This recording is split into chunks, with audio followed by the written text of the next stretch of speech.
Dr. Laura Rosella. So Laura is an assistant professor here in Toronto at the Dahlana School of Public Health. And Laura has a very substantial background in using administrative and secondary data for analysis and answering various health-related questions.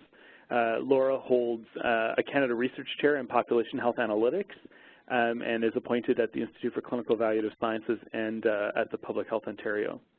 So she has a tremendous amount of experience, as I said, and really specializes in the use of population data sets. And so we've invited her here today to talk about grant writing tips and tricks. And in some ways, and that's the title of the talk, but you know, even if you're not going to submit an application to an actual granting agency to get funding, you're still going to need to be able to write coherently about the project and how you will deliver the project, even in a 2- or 3-page description that's required actually to gain access to the cyp-c data. So we felt like this was a good opportunity to talk about how people may be able to improve their clarity in their writing around describing what they're going to do in using this data. So I'll pass the phone over to Laura, and as always, we will mute everyone's mic except for Laura, and then at the end we will unmute for questions. So Randy, I guess let's get you to mute people. All right, one moment.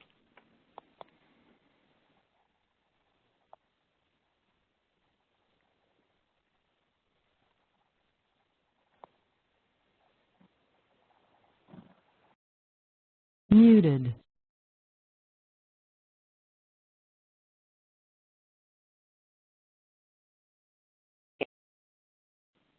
Sorry, everyone's hearing me okay? I just want to make sure.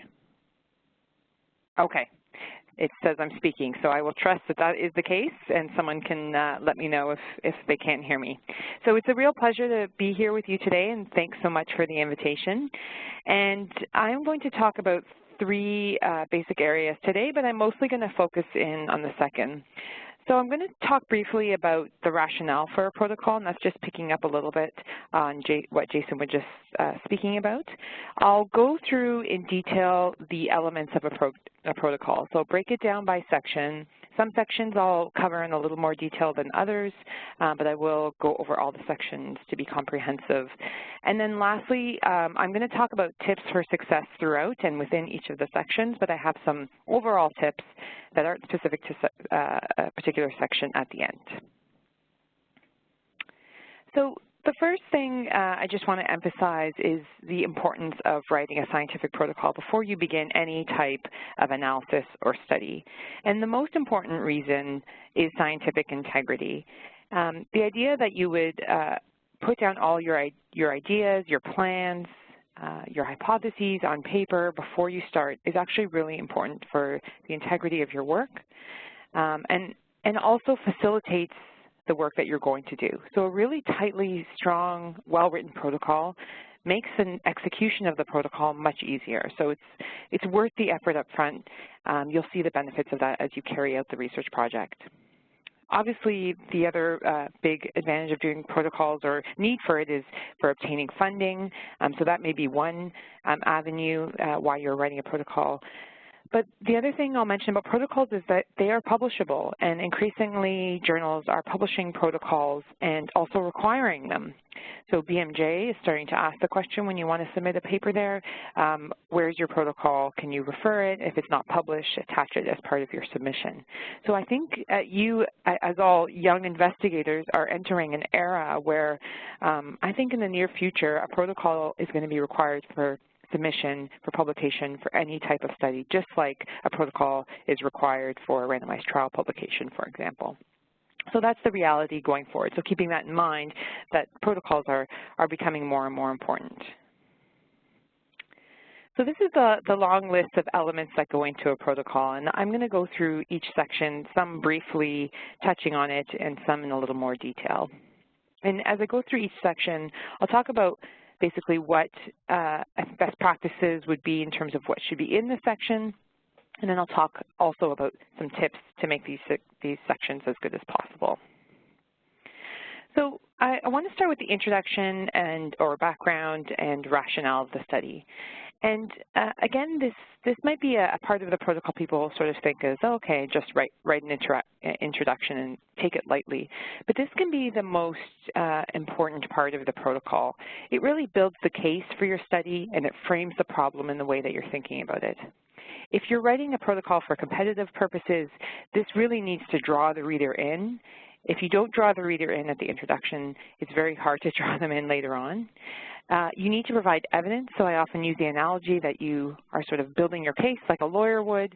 You're providing evidence as to why you need to do the study, what's important, and then you're drawing on literature and providing reviews, previous research that are providing the evidence for the case that you're making. And so I have the words here, clear and compelling, and I think that's the best way to describe it. It's very clear what you're doing, and you're being very compelling that this work needs to be done. The other element, which I think is important in any background or rationale, particularly if you're using secondary data analysis, is the idea that you have some kind of conceptualization of how you're framing the problem. So this can be a formal conceptual model or framework or informal, but the idea here is to make explicit how the research questions tie to the methodology in the way that you're seeing it, and I'll show you some examples of that.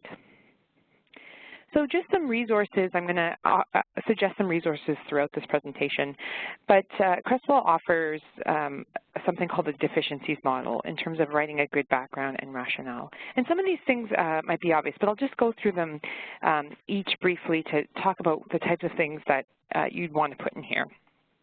So first you want to state the research problem, but in particular you want to state who is this a problem for? Is it a problem for society, for particular individuals, vulnerable populations, physicians, governments, patients, particular patients? So you want to specify who the problem's for.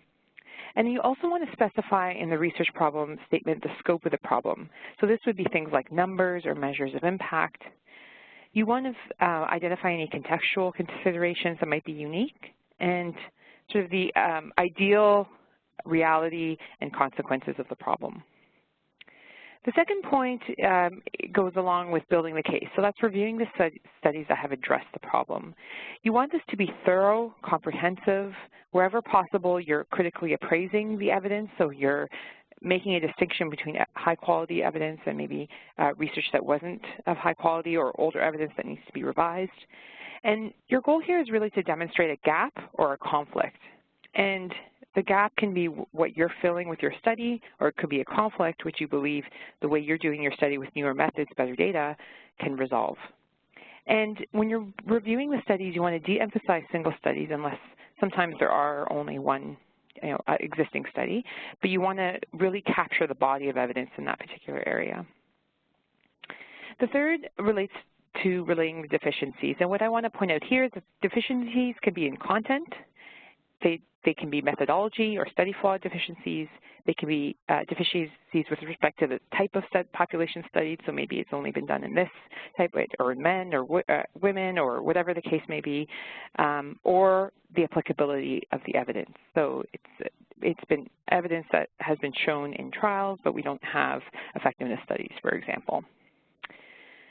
In terms of the fourth point of advancing the study for a particular audience, you really want to clearly articulate how the work fills either a scholarly gap, a practice gap, or a policy gap. And then that purpose statement at the end, and the reason why it's kind of highlighted is that it's really important. It's a simple but informative statement. It's distinct from your research question and your aims. It's a higher level, and you're really giving some indication on the directionality or the pathway that the research is taking. So I have an example here I'll read through, and as I read through, I'm going to point out some of the things I've just said. So this is a grant that was funded. It's published, this abstract, and it's about C. diff, which I know is not in the content area that investigators here are studying, but it's illustrative nonetheless. So it starts off with talking about the burden. So C. diff is the most frequent cause of diarrhea, nosocomial diarrhea in industrialized countries. Recent reports showing an increase in incidence, severity, and relapse. So it's got a high burden, and the problem's getting worse. Then they go on to identify the health effects. So it causes significant morbidity and actually causes people to die, so they know, the reader knows to take this problem seriously. And there's a care gap, and they go on to describe different types of therapy, but right now it's difficult to determine which patient will develop complicated CDAD, which can lead to death, and which patient really needs to be closely followed up. So they've identified the gap, and they propose a solution. So validated clinical prediction rules for complicated CDAD may help clinicians choose which treatment management strategy to offer. And then they go on to talk about that's what they're going to do. This is our study. This is how we're going to fill the gap. So all those elements that I just mentioned are illustrated here. So this is a very tight example just for the purpose of the presentation. The rationale behind this would offer a much more extensive literature review. So just talking about the conceptualization of the issue and why this is important. And this is a quote I like to refer to when speaking about this, and it's from Keller, and it says, "Let the data speak for themselves," those scientists demand. The problem with this argument is, of course, that the data never do speak for themselves. So when you're working with secondary data, this is particularly important. As a researcher, you're constructing, analyzing, and representing the data under certain theories or assumptions. You're approaching it in a certain way. And the only way that the person assessing your protocol can understand if your approach is appropriate is if you make these aspects clear. And you want to make them clear before you start to avoid responding to what you're seeing in the data versus articulating how you think it's working, what you're testing in advance. So this goes back to scientific integrity. So the benefits of this is also that you and your reader become clear in the understanding of the problem. And you want to avoid doing this after you've seen the data or got into the data, because then you're often tempted to make decisions reacting to what you're seeing on the data. You also have some assumptions going in, and you want to make them explicit. And then the other piece, which I'm going to spend quite a bit of time on, which is about the design and the analysis, is that the logic of it becomes much more clear. So I understand why you set it up a certain way and why you're analyzing it a certain way and you're testing a certain way, because you've sort of conceptualized why that is. It also becomes useful for organizing, integrating, and framing. So this is an example of a conceptual model, and this is looking at respiratory disease and among different pathways. So for example, if you were looking at childhood socioeconomic status and the impact on infant respiratory infections, by articulating in advance sort of the major factors which you think influence this association, maybe some factors are on the pathway, maybe there's some interactions. This conceptualization in advance helps you when you get to the analysis section in terms of understanding why you're testing certain things in certain ways. So the next point, after you've sort of built that strong case, is the research question, aims, and hypotheses. And I know you've had a lecture on PICO, or PICO-T, so I'm not going to review that, but I'm going to talk more about the structure of this particular part. So once you've built the case, you want to clearly frame your study and identify its parameters, and really tell the reader and yourself or your team what you're going to be doing and what you're going to be focusing on. And what I want to say here in terms of tips is that you should spend a lot of time here, and you want to spend time making this as tight as possible, because once this is clear, the other aspects of your protocol are greatly, you facilitate the other elements of your protocol. And I put up always a couple quotes when I talk about this, and it's been cited many times. So David Naylor talks about the question must not be tailored to fit the data. Instead, the question must be important in its own right. So again, this is about, in advance, thinking about the question you want to answer and the question you can answer. And the quote below is just showing how much time this actually takes. So 1/3 of a trial's time between the germ of the idea and its publication should be spent fighting a research question. So this is the idea that this actually takes a lot of time. So my approach when I start a study is I generally write a brief background, similar to probably what I've just showed you as an example, and then research aim and hypotheses, and then I would circulate that around to my study team, my co-investigators, get lots and lots of feedback on it, and we'll spend lots of time iterating on that just to get it as tight as possible. And some common things that you'll find when you start this process is that you're too broad, you're trying to answer too many questions, for example, your question's not specific enough, it's unclear sort of the purpose of your question, there's no comparator group. So these things all get flushed out during this stage. So it's worth spending time at this part. And you want to nail down here, what's the purpose of your study? And there can be many, and they're all valid. So is it descriptive? Is it just a methodological question specifically? Are you doing some kind of program evaluation? Are you looking at effectiveness of treatment? So all of these are valid, but depending on what the purpose or goal of your study is, your question will be framed a little bit differently. So these are the elements that generally go in, and you can have some of these elements or all of these elements. Generally, you start off with a broad aim, which is the goal of the research, and in that previous example, it sort of had sort of that broad aim statement. And then you want to go into specific objectives. And these are specific statements of intent, you know, to predict, to develop, to validate, to estimate. These are very specific statements, and this is where we're looking for through the design and the analysis of to guide the research activities. Instead of objectives, they can be research questions. Sometimes people have both. It just depends on your preference. Some people think of research questions as objectives with just question marks at the end, so you don't always need both. Hypotheses are also really helpful to state in advance when you're doing secondary data analysis to avoid the fishing idea. So the idea that, you know, did you find what you expected to find in advance, and did you have some rationale for that hypothesis? And that can show up front, as I have it here, but sometimes it could also show up in your analysis section. And I'll mention that as I get to that section. So now moving on to the study design and methodology, and this is really the heart of your proposal. And in particular, when doing studies that involve secondary data analysis, also studies with primary data analysis, you want to spend a lot of time articulating the details of the design and the methodology. And for the most part, to the best of your ability, this section should really identify the threats to validity, and I'll talk about what I mean by that in a minute, and address them in the design or the analysis section, and explicitly be clear about how you're addressing those threats in your design and your analysis. So you end up spending a lot of time thinking about, well, what are the threats to validity, and how can I mitigate it in the design of the study?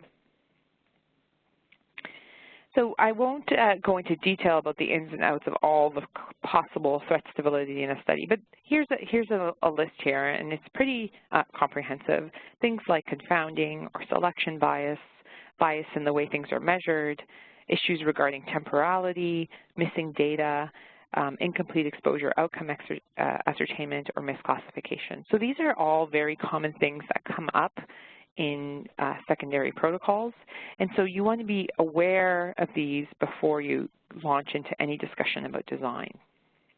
And one resource that may be helpful for you is something called the Robbins Tool, and this is a tool that Cochrane has developed in order to assess the quality of studies, observational studies. And they talk about risk of bias in, well, it stands for risk of bias in non-randomized studies. That's what they call them, observational studies. But studies that aren't randomized, they also have criteria for randomized studies. And you can look at all the domains of bias that may be possible and think about how these are appropriate in your particular study. So I find this a useful tool for thinking about all the issues that I need to mitigate and think about in my design and the analysis section. So the major design and study considerations that you want to flush out. So first, it's about your population, and then issues of variables and the measurement of those variables and design features. So I'll talk about these in just a little more detail. I want to also highlight another resource as I talk about the population. So a few years ago, Eric Bechamel and colleagues created a reporting guideline statement for people that are using studies or reporting on studies using routinely collected health data. So this would be, secondary data, health administrative data, for example. So we have lots of reporting guidelines about what goes into a really good paper, and these are guidelines that are adopted by many journals, things like Strobe. So this is an adaptation of those ideas, specifically in the context of routinely collected data, because it highlights the need to identify things like validation and measurement of particular data sources. So this is also potentially a useful resource for you as you write your protocol to make sure that you have all those domains thought out. And some of the domains, obviously this is a reporting statement, talk about results, so that's not relevant, though it'll be relevant when you're writing up your paper, but some of the initial statements. So around population, and this is nicely articulated actually in this reporting guideline, you want to have a clear description of where these data are coming from, the database population, so maybe not everybody is covered by particular health administrative data, for example, and then there's an analytic sample that you're focusing on for your question. So all those steps need to be very clearly articulated. And when it gets to the variables in your study, you want to ask yourself the questions about why you need them. So, I've participated in a lot of reviews and written a lot of grants myself. So what you don't want to do is just sort of list these variables, and I have no idea why you're measuring them. What's their importance? And this all ties back to your research question and your objective. Think about their role. So maybe it's your exposure, it's your outcome, it's a confounder, it's a mediator, whatever the case may be. It's a stratifying variable for whatever reason. So think about your role. Very important to think about how you measure them. So if you were collecting data, you would spend lots of time talking about how you're going to collect this data, what measurement tools you're going to use to collect this data. If you're using existing data, you want to talk about the validity of the data, and I'll give you an example of that. And you want lots of detail here. So you want, if you're using particular billing codes, you want the detail of those codes. You want to highlight validation studies. Are you doing validation studies? Are existing validation studies appropriate to your population?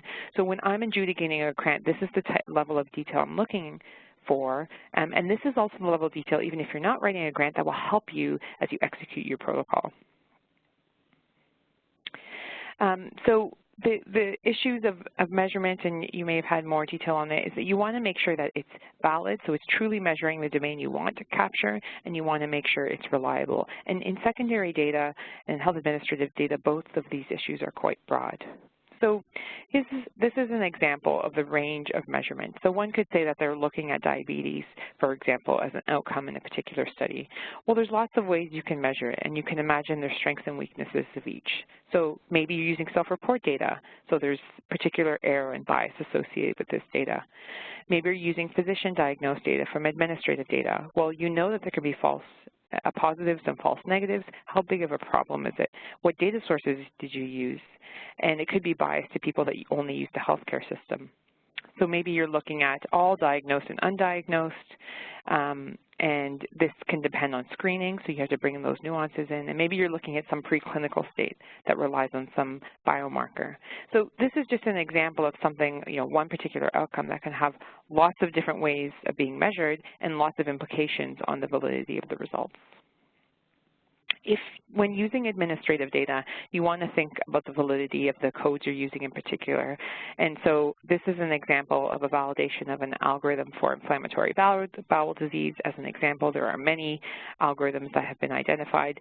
But I put it up here just to show you the detail that goes into the validation. So instead of just using a code, there's particular codes that are used in particular combinations, and they are compared against some kind of gold standard. In this particular example, they happen to have a clinical database that were confirmed IBD cases, and they went through the process of taking, more than one IBD claim, particular years, and they tested various algorithms. So you might be using a study like this to demonstrate validity of the measure you're using, or you actually might need to do this in your protocol. So often it might be your first objective if you need to do any type of validation in your particular protocol. So that would be quite common, and it would be a solid addition to any protocol or grant that I was reading if I saw that they were going to do validation work before they went on and did the work using those particular codes. So what I find very useful before I write any protocols is I actually create a variable table. And this may or may not actually go in your protocol. Sometimes the protocol does allow. And every variable that I'm using, I specify what the variable is, I specify the definition, where that data is coming from, the form that I'm going to use it. So thinking about, I'm going to keep it continuous, am I going to categorize it, its role in the analysis, and any sort of measures of validity that go along with it. So I have some examples here. You can see the range of things from neighborhood educational attainment to something like asthma, where we have a validated registry, and something here, a functional status, which comes from a survey question, or a demographic database such as country of citizenship. So this is really helpful if you can do this when you're writing your protocol, and then it's, you can either refer to it or you include these details in terms of talking about the variables and the measurement in your study. So I'm now just going to talk about design in a little more detail.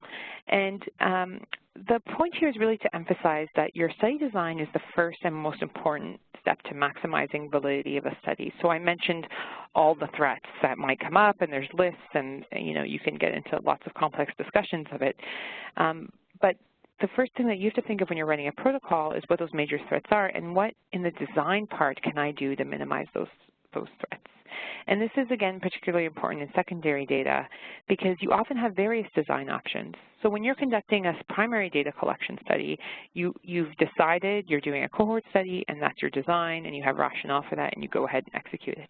And when data is already available, there are often many ways and creative ways that you can use that data. So you want to make sure you're picking the most appropriate design that matches your question and maximizes validity. So what are the tools for that? So you want to take your time thinking about design selection and enhancements. And what I mean by enhancements is that you can have a particular design, but maybe you're doing some extra things to that design. You're having extra control groups, some nuances of the design to even increase the validity more. The other tools that are very common in secondary studies or primary studies would be randomization, and I put that there for completeness. But for secondary studies, you can use things like restriction and matching, and there are many others, but I'm just focusing on these two to be illustrative on the types of things that you could be thinking about at the design stage of your protocol. So I'll give you a quick example, and this is a study that was published in BMJ using administrative data. And the objective of the study was to compare people that donated a kidney to people that did not donate a kidney to determine if they had increased risk for cardiovascular disease. So you can see the PICO there. And the biggest problem with this particular study, the biggest threat to validity that they needed to overcome was that obviously kidney donors are very healthy, and comparing them to non-kidney donors it can be problematic because you're comparing very healthy people to non-healthy people, and you're going to have major possibility of confounding just by nature of the fact that they were healthier and they were able to donate. So if they're writing this particular protocol, that threat to validity needs to be first and foremost in their mind. And they use things like restriction and matching. So again, I just wanted to be illustrative of these two particular techniques. They took all the non-donors and they restricted anyone that would have any condition that would preclude kidney donation. So that really helps eliminate a lot of the worry. And restriction can be very effective. You have to be careful with it because it can reduce sample size, but that's often something that's not a huge issue in secondary studies, less of an issue anyway. And then after restricting those, they now have 1.4 million controls, and then they matched. So for every donor, they found non-donors that were basically the same age, sex, had the same index stage, were rural, urban, and same income quintile. So, and then with these donors and these tightly matched controls, they're able to follow up and look at cardiovascular risk. So again, I present this example just to be illustrative of the types of things you want to be thinking about at the design phase and being very cognizant of the threats to validity that may exist in your particular study. This is another example of a design sort of enhancement, and this is a cohort that was already collected called the EPIC cohort, and this is an example where they had survey data, and then they actually want to look at DNA because they were looking at some genetic aspects of the data, but it wasn't sort of feasible to be able to test everyone for that. So they used a case cohort design, which is, again, an innovative way to get relative risk estimates, but be much more efficient in your data collection. So just another example of how the design aspect was really important and critical in this protocol. When I said enhancements, I'm thinking of things like case crossover designs, which compare individuals to themselves at another point in time, things like negative tracers. So if you're looking for a particular change over time, you pick a condition that you don't expect to change over time, different risk periods, and quasi-experimental designs are a whole other class of designs, and not to get into those in more detail, but there can be some very powerful quasi-experimental designs that can be used to overcome a lot of the challenges in the design phase. So there's often this tension between internal and external validity, and what I mean by that is that you can have a particular design that's really great at refining your question, but sometimes, let's say you're using restriction or matching, what you've done is you've decreased the external generalizability and who you can generalize these results to. But I think you just have to weigh those pros and cons depending on your particular question. So you want to decide how important generalizability is to your particular research question. Maybe it is a question only about generalizability and about scaling up. In that case, it's very important. So just a point here to weigh the pros and cons of generalizability. Don't assume you have to maximize it if your question's a very specific focus question where you need tight internal validity. So just before moving on to analysis, kind of some overall tips. So the first tip I'll say with study design is that you want detail. You want attention to detail regarding the approach. You want something tightly tied to your objectives, and you want to spend a lot of time fleshing this out. You may use things like figures, recruitments, flow charts. They can be actually very helpful if you're in a space crunch. For example, if you're doing a grant competition and there's very tight page requirements, you have to be very strategic about the use of these things. But if you are sort of proposing a very complex sampling and you have different time structures, a small graph, for example, can be very illustrative. And so consider using those things. And then the other thing I'll mention is that statistics, no matter how fancy, can't correct major flaws in design. So from my experience in reviewing grants, the most common fatal flaw is that there's a critical issue in the design. And as soon as there's that critical issue in the design, it doesn't even, the rest of the protocol almost doesn't matter, because it doesn't matter how good the question is, it doesn't matter how good the analysis is, there's a fatal flaw in the design, and that's very hard to overcome. Analysis is different because you can do various approaches and you can be a little more adaptable, but once the design is off, that's a fatal flaw. So you want to spend time here making sure you have a lot of support in having the tightest design possible. Now moving on to analysis. And the most important thing I can say about analysis is that your analytic strategy has to clearly tie to your objectives, possibly your hypothesis if you have them, and your design.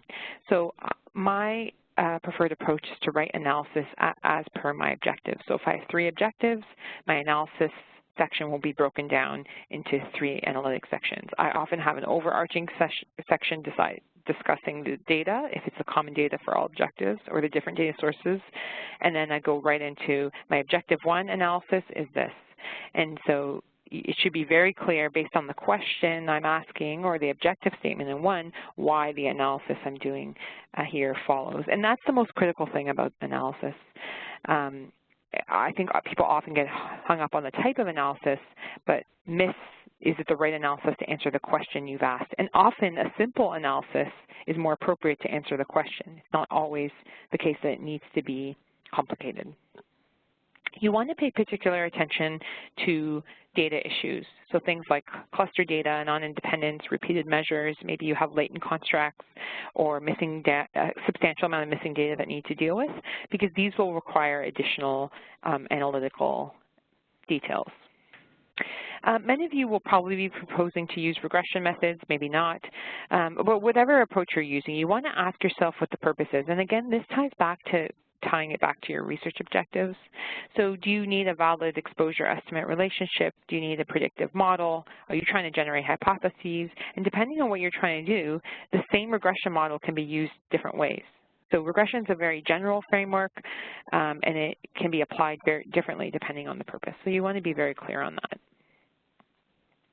So there's many regression techniques common in sort of secondary health epidemiology protocols. I mentioned regression. Often you start seeing things like propensity matching and instrumental variable analysis. I'm not going to go into these by any means, but I want to mention just a couple things about regression in general. So you have the general framework for some kind of outcome and the way some kind of predictors are relating to them. And so when this table up here, you'll see, well, lots of different outcomes, lots of link functions, and a measure of effect. And so what you want to be clear in, if you're proposing to, for example, analyze rates, that you're using a regression technique which accommodates rates. And it may seem obvious, but this is, again, something that comes up again and again. You think about, what's my outcome, how is it distributed, and what kind of effect measure do I want on the other end? So do I want a relative effect measure? Do I want a risk difference, which is actually very important if you're doing population-level studies? Maybe you want both. And so as a reviewer, I should be able to understand why you've chosen the particular model you've chosen based on what your outcome is and what your desired effect is. When you get into things like correlated data, there's lots of options, or maybe your question actually has to do about clustering of data. So we have these techniques called marginal models and GEs, which account for clustering in the data. And these are those same models I just showed you, but they have a tweak in the error variance to make sure you have the right standard errors if you're doing any statistical significance. But you might want to go to random effects models, or these are things like hierarchical models or multi-level models, if your question has a multi-level component in it. So maybe you actually have a question about how hospitals influence care, and there's clustering in hospitals, and you want to ask a question about that. So again, all of this is just to say to make sure your analysis matches your question, matches your design, and there should be some logic as to why you proposed a particular approach. And if you think there's a controversy and there might be multiple approaches, you're welcome to say that as well. So the other thing I'll mention about analysis, just before moving on, is that you want to specify a good model building approach, how you're going to use the variables. So try and sort of resist the temptation to say we're going to look at all these variables. Based on what I've said before, it should be clear based on your conceptual model, why you're choosing variables. It should be clear in your description of the variables, what role they're playing.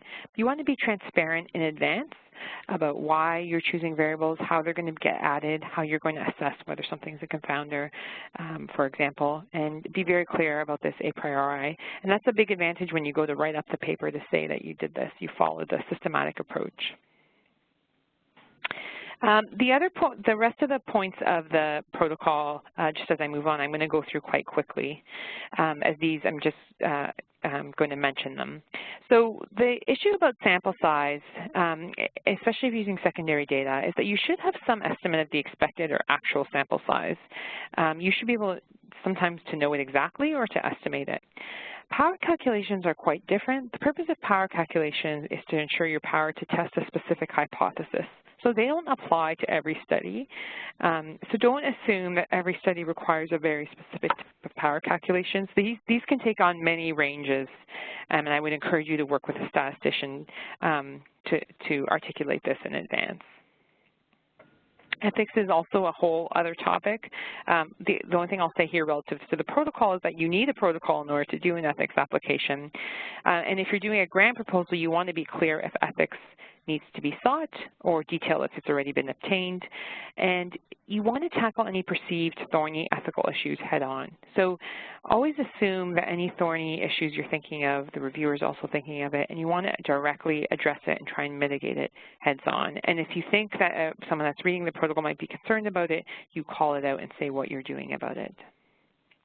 I'm sure the broad range of ethical issues are for another lecture. Knowledge translation and exchange is critical into any protocol, particularly if you're going for grant funding. CIHR actually has really excellent resources on KTE, so I really recommend that I put the link there, or just Google knowledge translation at CIHR to review these materials to really understand what good knowledge translation is. And any kind of grant or funding requirement actually requires this and a lot of detail. And most of it's based on this figure here, which shows the idea that knowledge gets created and synthesized, and there's all these things that happen when it goes into practice. So you can actually focus on these. The other thing I'll mention is that there's grant opportunities that are actually focused on the knowledge translation part, which are really fascinating and important work. And so you can actually write protocols all around this. But the types of KTE that you're thinking about would be the KTE you're doing at the end of the project, or integrated KTE, where knowledge users are engaged through the entire process and they work together to shape the research question, including the methodology, they're involved in collection, how the data are interpreted, and dissemination of the findings. So they're involved from beginning to end. So what are some mechanisms and ideas you can put into your protocol? So you might want to set up things like advisory committees or stakeholders events, or maybe training, clinical training, for example. And you might have various knowledge users. It might be the government, it might be healthcare practitioners, you might be working with public health or community organizations. So these are the things you want to identify in advance. Moving on to timeline and feasibility. So this is also really important for the execution of any project. Any project that you start, you want to make sure that you have the major activities detailed out and milestones in terms of when they're achieved. And I'll say that actually in certain funding applications, deliverables are tied to funding. So this can be, for example, if you have a government contract to do some evaluation work, they're actually expecting certain phases of the analysis done at certain times. What I like to do in all my timeline diagrams is also identify who's the most responsible person for each. So perhaps you're leading the section, perhaps you're working with a student who'd be leading a particular section, perhaps there's research staff, et cetera. So also identifying who's doing what. This really also helps articulate the feasibility. And so sometimes in grants I've reviewed, even a really great idea, well-written protocol, if they don't have any feasibility, if I have serious doubts about their ability to get the data, to link the data, to access patients, for example, then all of the well-written protocol kind of goes out the window if they aren't able to demonstrate feasibility. Equally tied to feasibility would be articulating your research team and your environment.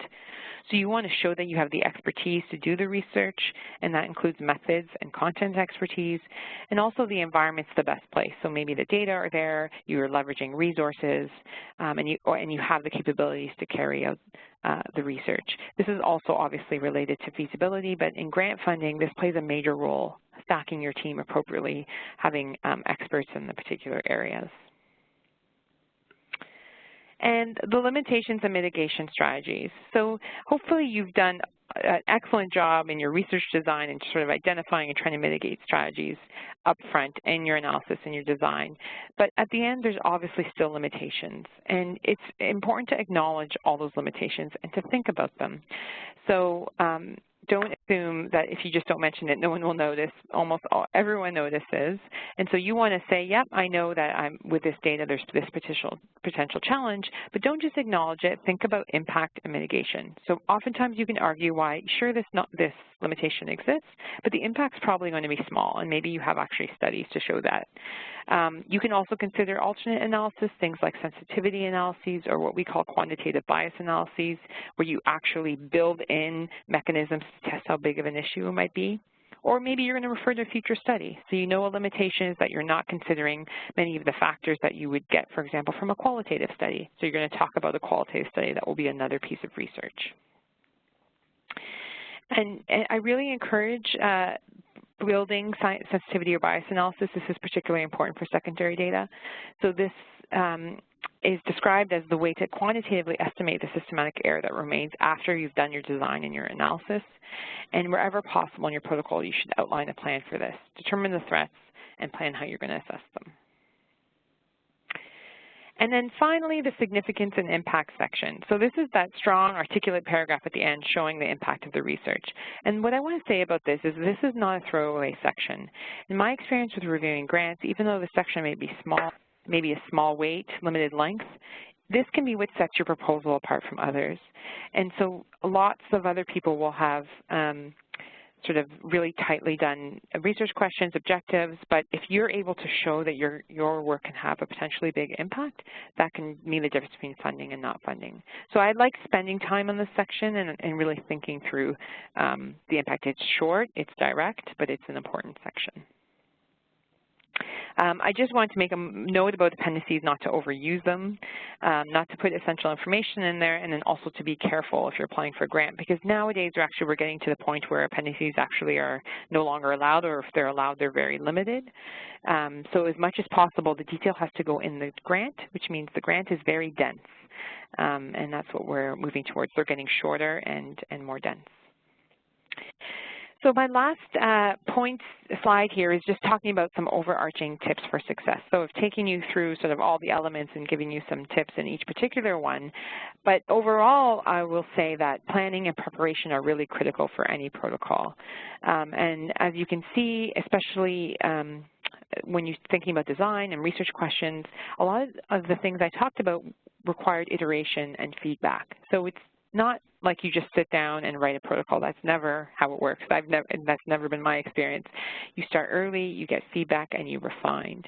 And if you are applying for funding, you might want to consider a formal or a mock peer review process that you are giving feedback to a colleague. It can be just informal, having another pair of eyes give feedback. This is very valuable in my experience.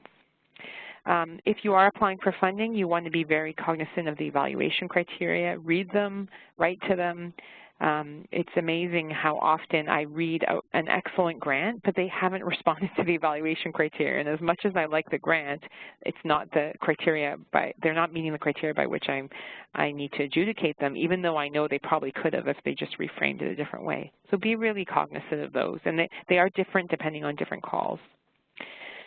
So probably my most important advice today is to be concise and precise.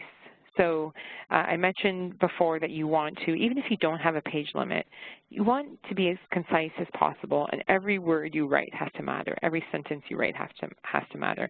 Those are the best grants I review. The grants that, every statement means something, says something, and in a concise way they've articulated the level of detail that I need to have the confidence to assure that they've thought about all the issues and they're going to execute this study rigorously. And the last thing I'll say is, outside of your formal protocol writing, is try and get as much experience as possible reviewing protocols and grants. I know I've learned a ton from participating in many peer review grant panels. I also learn anytime I give feedback to somebody and someone gives feedback to me, so it's great to be involved in that process. And you may even want to get involved in other things like sitting on ethics boards or any other forum. Often many institutions have research review boards, and you get to read protocols again and again. The more you read them, the more and more you'll see what works and what doesn't work in articulating your research. So that's the end of my formal slides, but I'm happy now to take any questions. Unmuted. Great. Thank you so much for that talk, Laura. So I'll open the floor up to questions.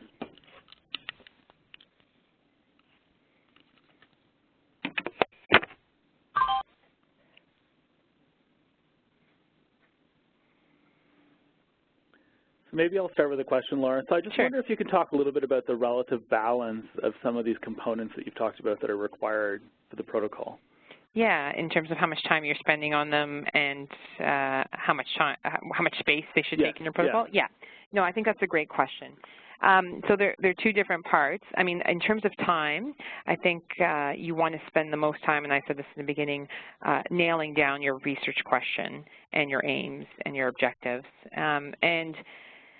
This can take, sometimes months in certain situations to get that part down. So I think that often is a surprising part when people are writing protocols for the first time.